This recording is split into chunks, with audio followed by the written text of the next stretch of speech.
अपने मैनिफेस्टो में एक एक वादा हम पूरा कर रहे हैं। एक और वादा पूरा होने पे आया है कि अब रिजर्वेशन को जो है रैशनलाइज किया गया जाएगा। मैं एक बात कहना चाहती हूँ कि जब अभी तक हम बात करते थे रिजर्वेशन की, तो अक्सर हमसे सवाल किया जाता था कि आप लोगों ने इस पे कुछ किया नहीं, जबकि बार बार उमर अब्दुल्ला साहब ने कहा ये रिजर्वेशन का जो इस तरह के नंबर्स हैं इस टाइम पे, ये हमने नंबर्स नहीं लाए हैं, ये बीजेपी ने किया है। वो अपना वोट बैंक बनाना चाहते थे, ये बीजेपी ने ये रिजर्वेशन लाई, लेफ्टिनेंट गवर्नर ने लाई, इन्हीं एलजी साहब ने ये रिजर्वेशन लाई और इसी बीजेपी की सरकार ने इस रिजर्वेशन को लाया।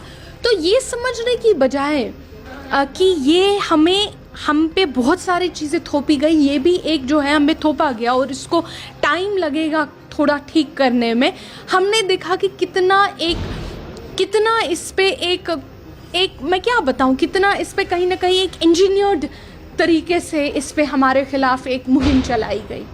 आज जब हम फाइनली जो हमने वादा किया था अपने मैनिफेस्टो में, एक एक वादा हम पूरा कर रहे हैं, एक और वादा पूरा होने पे आया है कि अब रिजर्वेशन को जो है रैशनलाइज किया गया जाएगा।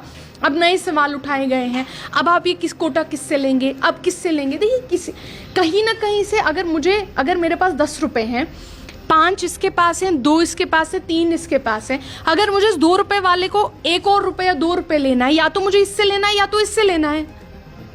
100% रिजर्वेशन है।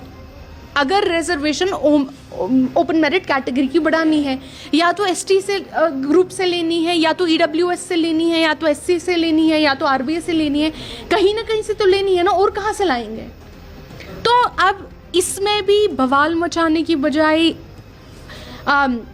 एक सनसनी फैलाने की बजाय, इस पे एक अजीब सा इस पे एक बवाल मचाने की बजाय मेरी आप सब लोगों से गुजारिश होगी कि इंतज़ार कीजिए कुछ दिन। ये प्रपोजल ऑब्वियसली अब पब्लिक के सामने आ जाएगा कि कहाँ से किस तरह से इसको रैशनलाइज किया जाएगा, और उसके बाद ये एलजी साहब को भेजा जाएगा। फिर हम उम्मीद करते हैं कि जो यहाँ के बच्चों के हक में हमने नेशनल कॉन्फ्रेंस ने फैसला लिया होगा, एलजी साहब जो हैं उस फैसले पे वो हथकंडे नहीं बांधेंगे, बल्कि जम्मू और कश्मीर के अवाम के लिए जो बेहतर डिसीजंस होगा उनको आगे ले जाएंगे। Thank you.